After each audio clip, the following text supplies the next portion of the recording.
गरीब वर्सेस अमीर बहू की क्रिसमस ट्री।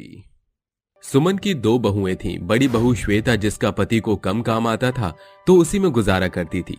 छोटी बहू तान्या जिसका पति एमएनसी कंपनी में काम करता था और वह खूब पैसे उड़ाती थी। दिसंबर की कड़कड़ाती ठंड के साथ बर्फीले ओले भी गिर रहे थे। जहां सास कंबल में बैठे ठिठुर रही थी, तभी उसके दोनों बेटे काम से आते हैं और वो कहती है, अरे महेश बेटा, ठंड बढ़ गई है तो कुछ पैसे लाया जिससे मैं कमरे में हीटर लगा दूं। अब ये ठंड बर्दाश्त नहीं होती।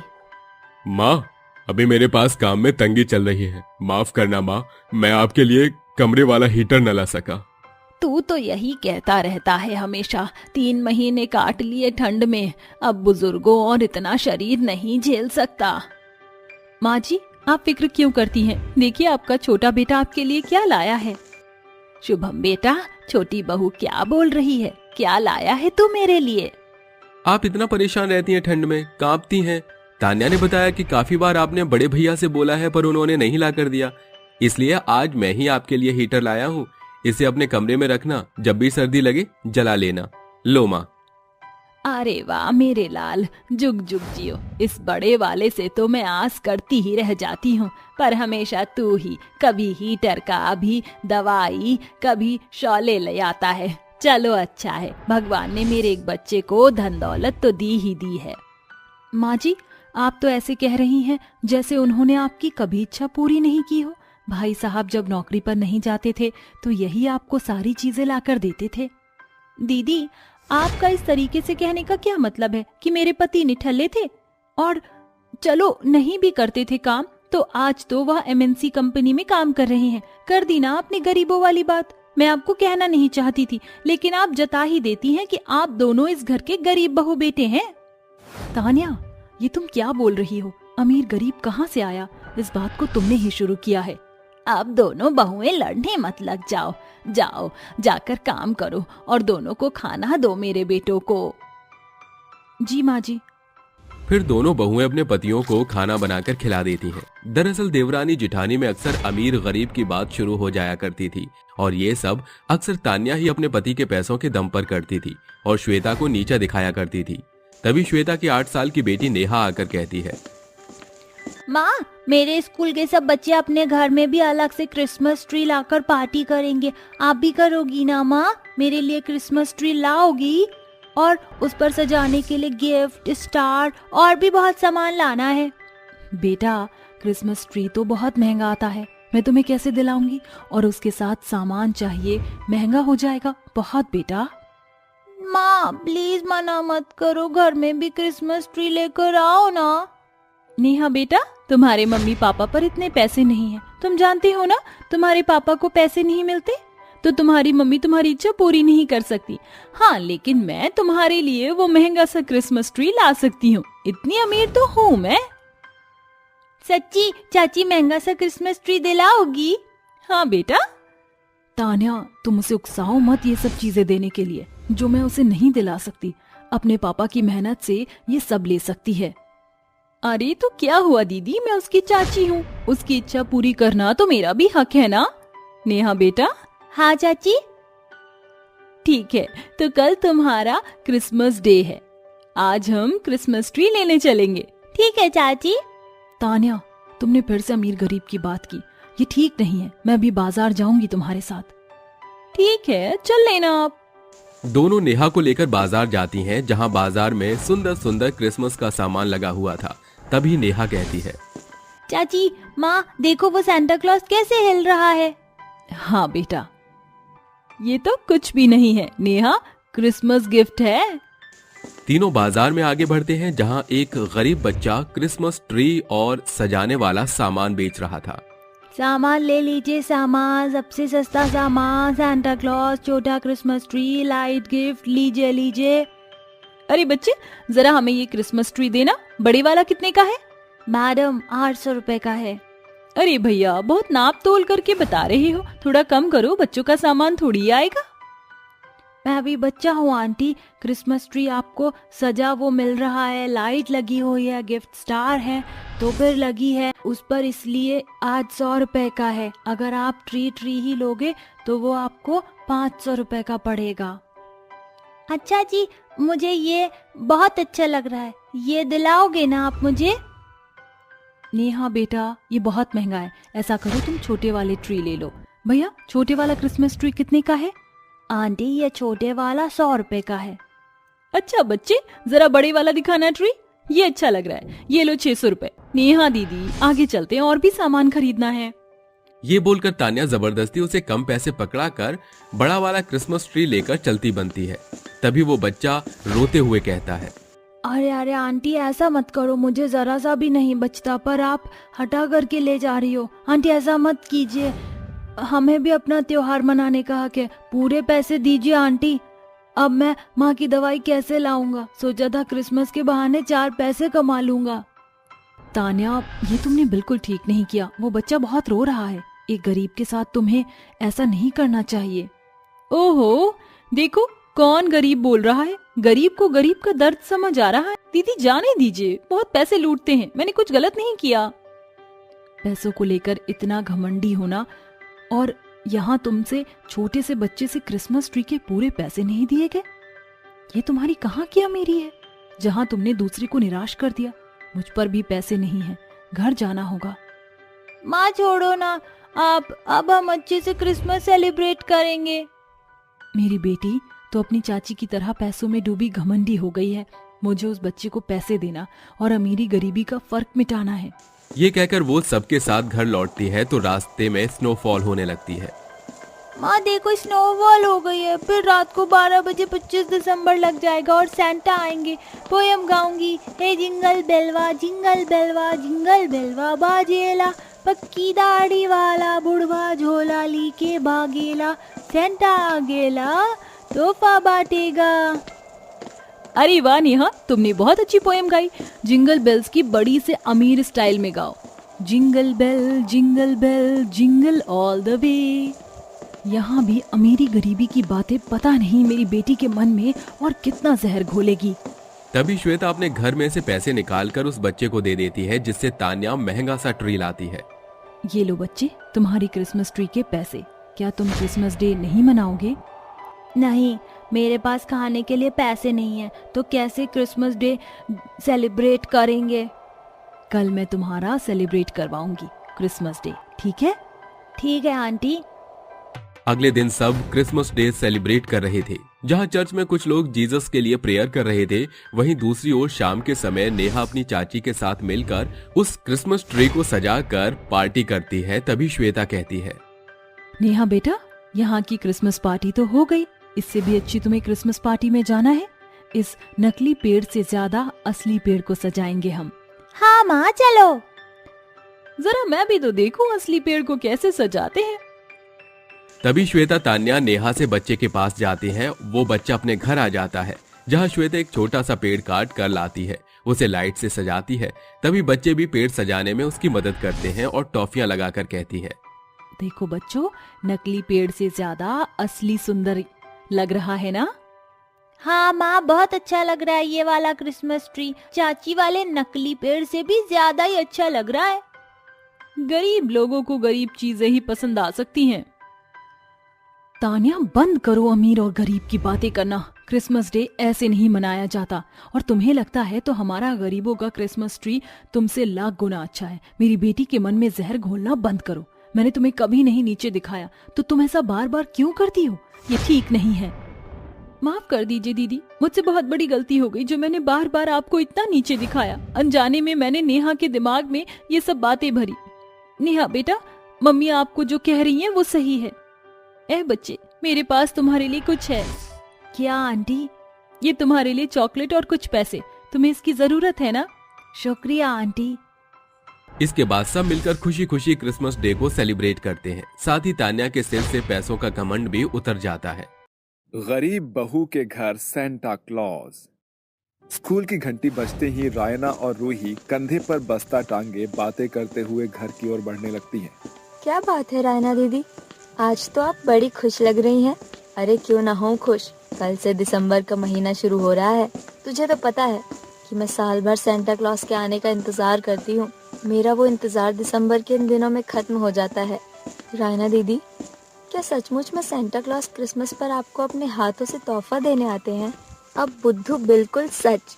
हर साल क्रिसमस के दिन पहले सेंटा क्लॉस लाल रंग की एक चमकती हुई मखमली पोटली मेरे पिलो के नीचे रख जाते हैं, तो कभी बेड के नीचे और कभी दरवाजे पर। मैं तो इस इंतजार में हूँ कि इस साल क्रिसमस पर सेंटा क्लॉस मुझे तोहफे में क्या देंगे। रायना की बातें सुनकर 6 साल की बच्ची रूही की आंखों में भी सेंटा क्लॉज से मिलने वाले गिफ्ट की उम्मीद छिटकने लगती है। थोड़ी ही देर में वो दोनों घर आती हैं। रायना और रूही गंगा देवी की 2 पोती हैं, मगर दोनों चचेरी बहनों के बीच गरीब और अमीर घर की दीवार घिरी है। गंगा की बड़ी बहू जीविका ने कुछ साल पहले ही जमीन का बंटवारा करके अलग अलग घर बनाकर अपना पल्ला छुड़ा लिया, मगर मेघा ने सुकड़े सफर में अपनी सास पर छाई गरीबी की चादर को खुद पर ओढ़कर उसका साथ दिया। रूही हताश होकर घर में घुसती है, जहाँ सिलाई मशीन पर बैठी उसकी माँ मेघा कहती है, आ गई रूही, क्या बात है बेटी, तेरी सूरत इतनी बुझी बुझी सी क्यों है? किसी ने कुछ कहा है क्या? माँ, मुझे पता है सेंटा क्लॉस हर साल रायना दीदी को क्रिसमस पर बहुत सारे तोहफे देते हैं, फिर वो कभी मुझे तोहफे क्यों नहीं देते? शायद मैं गरीब हूँ, इसलिए सेंटा क्लॉस मुझे किसी भी क्रिसमस पर कभी गिफ्ट नहीं देते। ऐसा कहते हुए रूही की आंखों में आंसू झिलमिलाने लगते हैं। ये देखकर मेघा अपनी सिलाई मशीन रोककर दिलासा देते हुए कहती है, ऐसा नहीं कहते बेटी, सेंटा क्लॉस कभी अमीर और गरीब में फर्क नहीं करते। तुम पहले बहुत छोटी थी, इसीलिए सेंटा क्लॉस तुम्हें गिफ्ट नहीं देते थे, क्योंकि तुम इन्हें संभाल नहीं सकती थी। मगर अब मेरी रूही सयानी हो गई है, इसीलिए इस साल सेंटा क्लॉस तुम्हें क्रिसमस पर तोहफा देंगे। अपनी माँ की बात सुनकर रूही का मुरझाया हुआ चेहरा खुशी से खिल उठता है। अगली सुबह मेघा अपनी जेठानी जीविका के घर पर खड़ी दरवाजा खटखटाती है।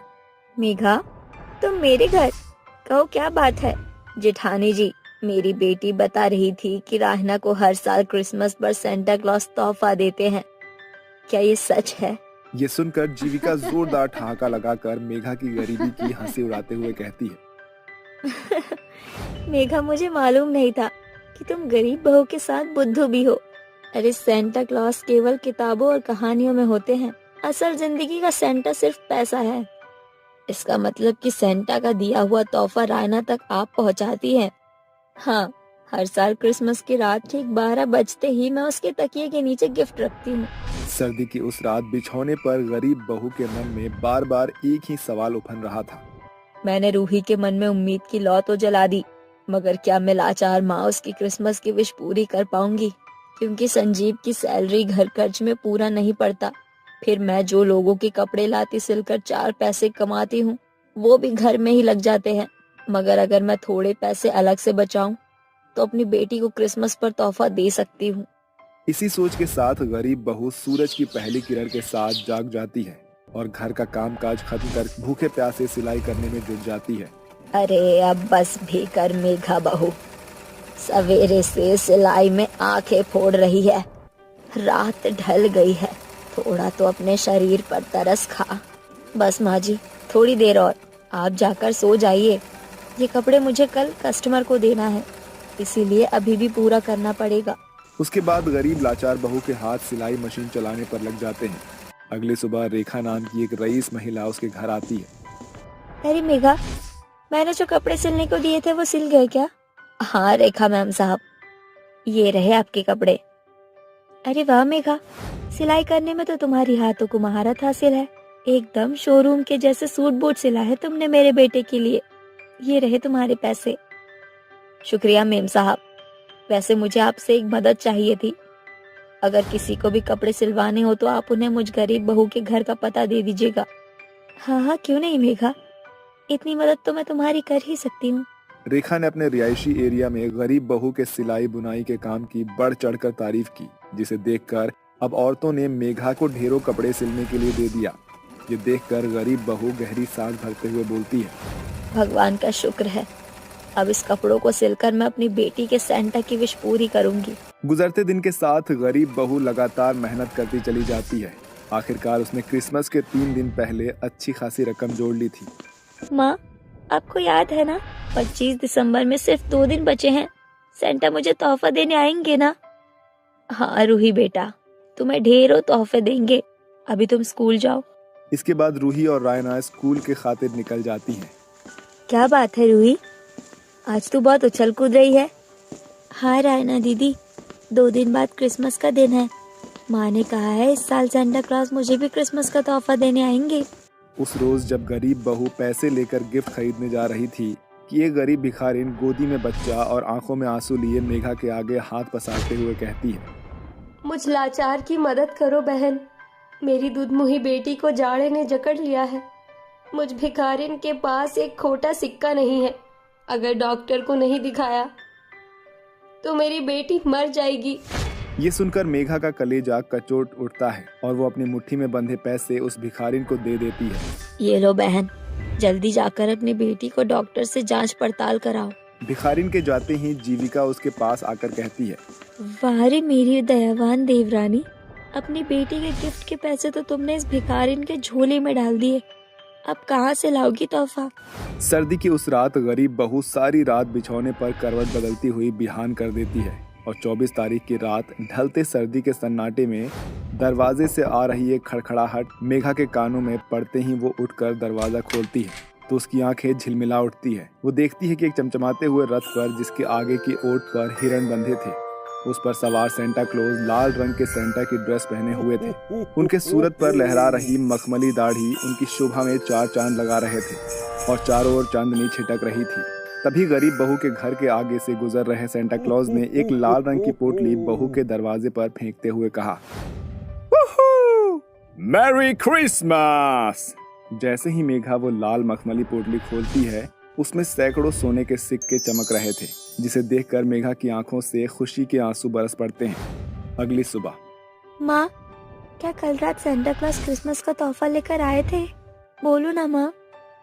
नहीं रोही बेटी, वो सेंटा क्लॉज बाकी बच्चों को तोहफा बांटने दूसरे गांव गए हैं। तुम अभी स्कूल जाओ, तुम्हारे आने तक सेंटा तोहफा दे जाएंगे। नन्ही रूही आंखों से आस बांधकर स्कूल जाती है और मेघा सेंटा क्लॉज द्वारा दिए गए पोटली से एक सिक्का लेकर उसे सुनार को बेचकर अपनी बेटी की खातिर एक सुंदर सा फ्रॉक और ढेरों चॉकलेट लाकर उसके तकिए और बिछौने के नीचे रख देती है। दोपहर में रूही भागती हुई सीधे अपने कमरे में आकर जैसे ही बिस्तर और तकिया टटोलती है तो तोहफा देखकर वो खुशी से उछल पड़ती है। उर्रे, सेंटा क्लॉज ने मुझे भी तोहफा दिया है। उस पल खिड़की पर खड़ी गरीब बहू की आंखों से बहते आंसू सूखने का नाम नहीं ले रहे थे।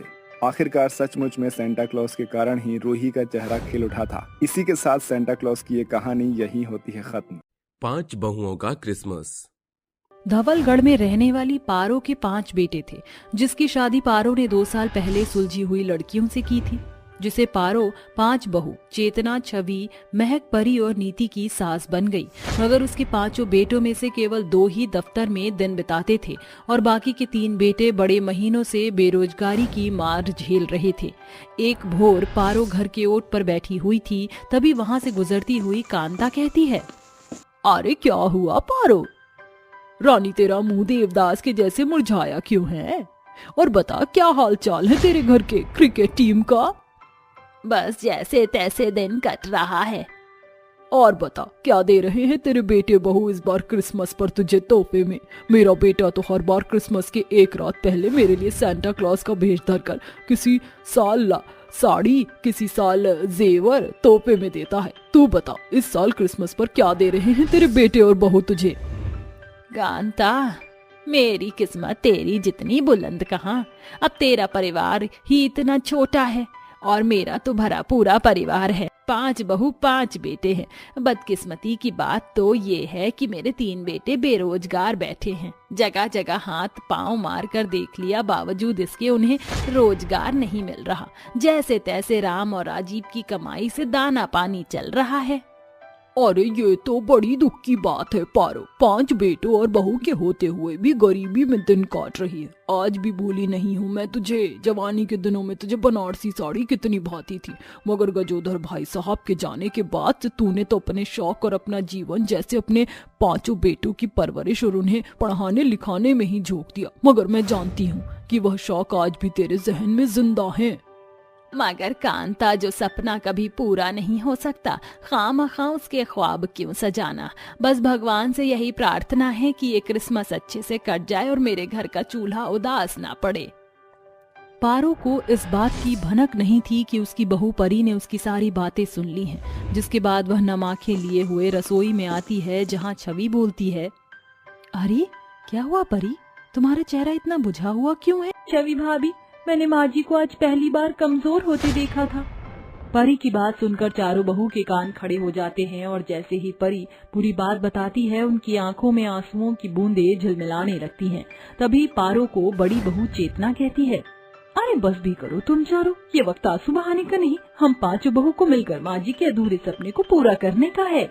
मगर चेतना भाभी, बिना पैसों के हम माँ जी के लिए बनारसी साड़ी कहाँ से लाएंगे?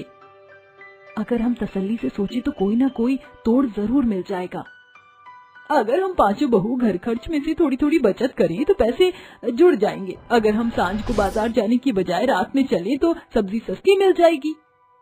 हाँ, क्योंकि क्रिसमस आने में भी कई दिन बाकी हैं। बस जीसस गॉड, हम गरीब बहुओं के इस सपने को पूरा करें। उस दिन से पांचों बहुओं ने पैसों की बचत करनी शुरू कर दी है। अपनी सास को तोहफा देने के लिए सेविंग्स भी शुरू कर दी। एक रोज राजीव कहता है, चेतना, सब्जियां खत्म हो गई क्या? अगर हो गई हो तो बता दो, रात को लौटते समय बाजार से लेते आऊंगा।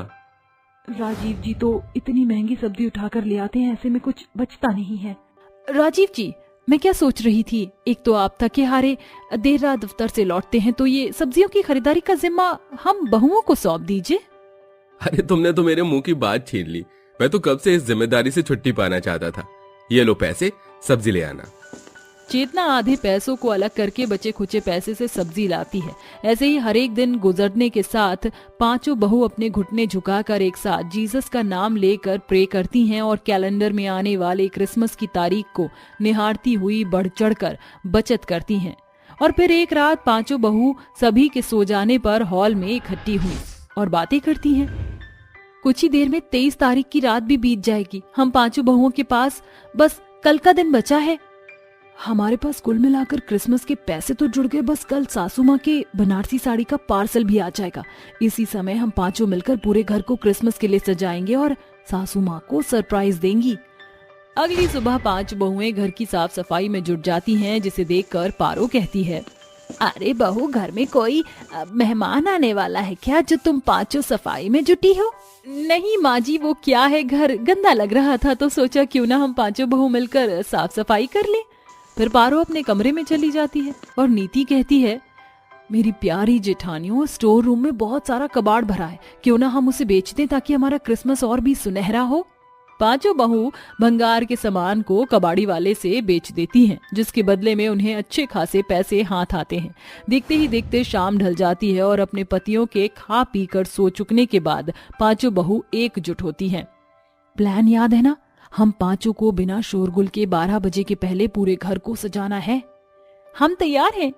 पांचों बहू घर के कोने कोने को गुब्बारों और सितारों से सजा देती हैं।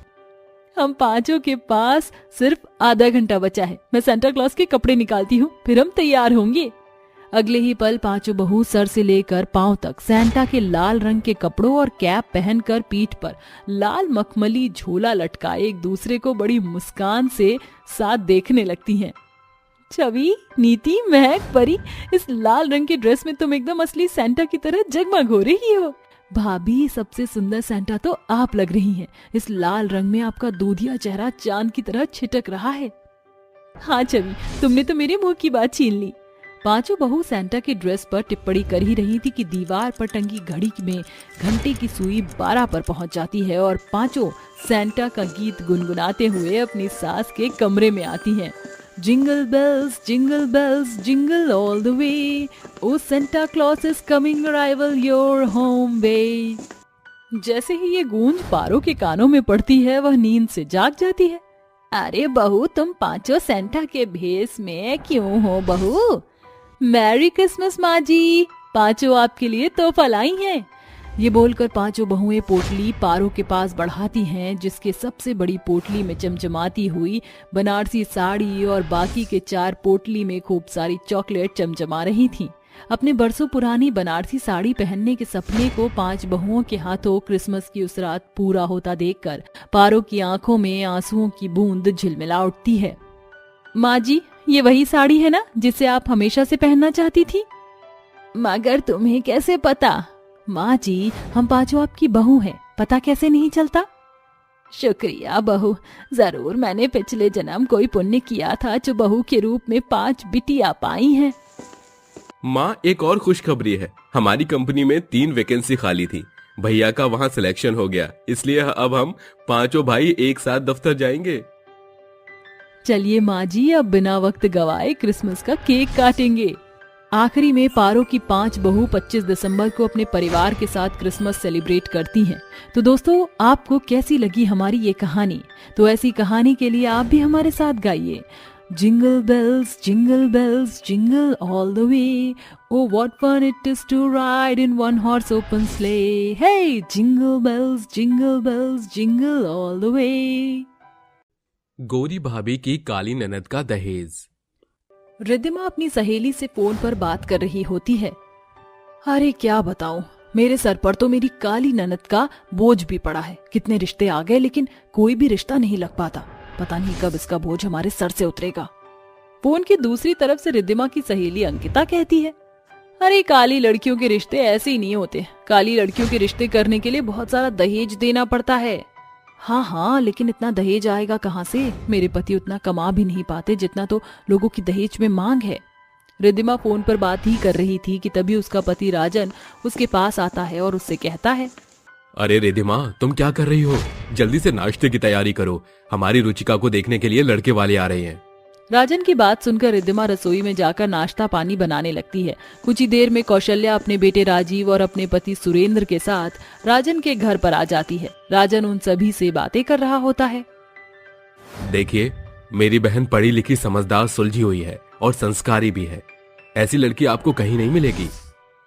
अरे ये सब तो आपकी बातचीत करने के तरीके से ही पता चल रहा है कि आपकी बहन कितनी समझदार और सुशील होगी। लेकिन आपकी बहन है कहाँ? उसे तो जरा बुलाओ, जरा हम भी तो देखें अपनी होने वाली बहू को। तभी राजन रिद्धिमा से कहता है, अरे रिद्धिमा, जाओ जरा रुचिका को लेकर आओ। रिद्धिमा रुचिका के कमरे में जाती है, लेकिन रुचिका ऐसे ही बैठी होती है, जिसे देखकर रिद्धिमा उससे कहती है, अरे रुचिका, तुम अभी तक ऐसे ही बैठी हो, तैयार क्यों नहीं हुई? जल्दी से तैयार हो जाओ, नीचे मेहमान तुम्हारा इंतजार कर रहे हैं। और सुनो, थोड़ा मेकअप अच्छे से कर लेना। अगर तुम्हारा ये कालापन ऐसे ही दिखता रहा तो ये रिश्ता भी हाथ से निकल जाएगा। भाभी, मैं जैसी हूँ लोगों को मुझे वैसे ही पसंद कर लेना चाहिए ना, कि मेकअप करके? मेरा तुम्हें समझाने का फर्ज था, बाकी तुम्हारी मर्जी। तुम्हारे भैया तुम्हारा इंतजार कर रहे हैं, जल्दी से तैयार होकर नीचे आ जाओ। ऐसा कहकर वो वहां से चली जाती है। थोड़ी ही देर बाद रुचिका तैयार होकर सबके सामने आती है। जैसे ही राजीव रुचिका को देखता है, वह अपनी माँ के कान में खुसफुसाने लगता है। अरे माँ, क्या इतनी काली लड़की से मैं शादी कैसे करूंगा? मैं इतनी काली लड़की से शादी नहीं कर सकता। अरे आने वाले टाइम पर मेरे बच्चे भी काले होंगे। राजीव की ये बात सुनने के बाद कौशल्या राजन से कहती है, अरे ये क्या, अपनी बहन की इतनी तारीफ के पुल बांधने के बाद ये तो बताना भूल ही गए कि तुम्हारी बहन कितनी काली है। हर इतनी काली लड़की से मैं अपने बेटे की शादी कभी नहीं करूंगी। देखिए, गोरा और काला कुछ भी नहीं होता, ये सब तो ऊपर वाले की देन है। भगवान ने 2 ही तो रंग बनाए हैं, इसमें हमारा क्या कसूर है? अरे मैं नहीं चाहती कि मेरे बेटे के बच्चे काले हों, इसलिए ये रिश्ता मैं नहीं कर सकती। चलिए जी, यहाँ से चलते हैं।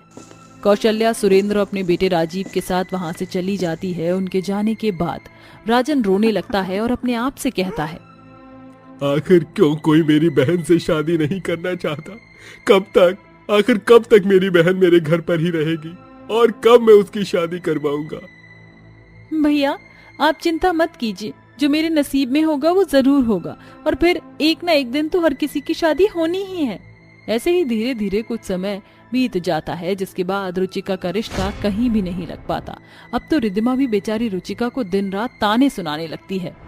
पता नहीं कब इस काली कलोटी का हमारे ऊपर बोझ रखा रहेगा, आखिर कब तक इससे छुटकारा मिलेगा। रिद्धिमा कभी भी रुचिका को सीधे मुंह कुछ नहीं कहती थी। जो भी होता था वह बातों ही बातों में बोल दिया करती थी। रुचिका भी बहुत ज्यादा परेशान हो जाती है। एक दिन फिर से राजन बहुत खुशी से अपनी बहन के पास आता है और कहता है, अरे बहना, ये ले मिठाई खा और अपना मुंह मीठा कर। आखिरकार तेरा रिश्ता पक्का हो ही गया। लेकिन ऐसे कैसे हो गया? घर पर तो मुझे कोई भी देखने ही नहीं आया। अरे मेरी बहन, उन लोगों को तेरे रंग से कोई फर्क नहीं पड़ता। उन्हें तो सिर्फ संस्कारी लड़की चाहिए जो उनका घर संभाल सके। अच्छा, ऐसी बात है भैया। चलो, ये तो बहुत अच्छी बात है। कम से कम कुछ लोग तो इस दुनिया में अच्छे हैं। रुचिका अपनी शादी को लेकर बहुत खुश होती है। वहीं दूसरी तरफ राजन बहुत ज्यादा चिंतित होता है और रात के समय सोते हुए अपने मन में सोचता है, हे प्रभु, मैंने रिश्ता तो तय कर दिया, लेकिन इतना सारा दहेज मैं कहां से लेकर आऊंगा? उन लोगों ने मुझसे दहेज में पूरे 5 लाख रुपए मांगे हैं। 5 तोला सोना, 4 पहिए की गाड़ी और तो दहेज का पूरा सामान। इतना सब कुछ मैं कैसे करूंगा, कहां से लाऊंगा? राजन को कुछ भी समझ नहीं आ रहा होता, जिसके बाद वह पूरी रात यहाँ से वहाँ करवटें बदलता रहता है। अगले दिन जैसे ही सुबह होती है, वह अपने घर के कागजात सारे इकट्ठे करके एक आदमी के पास ले जाता है और उसे घर के कागज देते हुए कहता है, देखो, मुझे 10 लाख रुपए की बहुत जरूरत है। मैं अपने घर के कागज गिरवी रखने आया हूँ। जैसे ही मेरे पास पैसे आ जाएंगे, मैं अपने घर के कागज वापस उठा लूंगा। हाँ हाँ भाई साहब, क्यों नहीं। अब आपका घर भी तो इतना महंगा है। 10 लाख रुपए तो बहुत छोटी सी रकम है। ये लीजिए, पैसे ले जाइए और अपनी बहन की शादी धूमधाम से कीजिएगा। राजन काली चरण से 10 लाख रुपए ले लेता है, जिसके बाद वह अपनी बहन की शादी की तैयारियां शुरू कर देता है। ये सब तैयारियां देखकर रिद्धिमा राजन से पूछती है, अजी आपके पास तो इतने पैसे ही नहीं थे, फिर इतनी तैयारी आप कहाँ से कर रहे हो? आपके पास पैसे कहाँ से आए? राजन रिद्धिमा को कुछ नहीं बताता, जिसके बाद वह बातों को घुमा देता है। अरे मैंने पैसे जोड़ रखे थे मेरी बहन की शादी के लिए। ये बात तुम्हें मैंने कभी बताई ही नहीं थी, इसलिए अब ये सब छोड़ो, जाओ मेरी बहन की शादी की तैयारियां अच्छे से करो। राजन और रिद्धिमा शादी की तैयारी में लग जाते हैं, जिसके बाद वह दिन भी आ जाता है जिस दिन रुचिका की शादी मयंक नाम के लड़के से होने वाली होती है।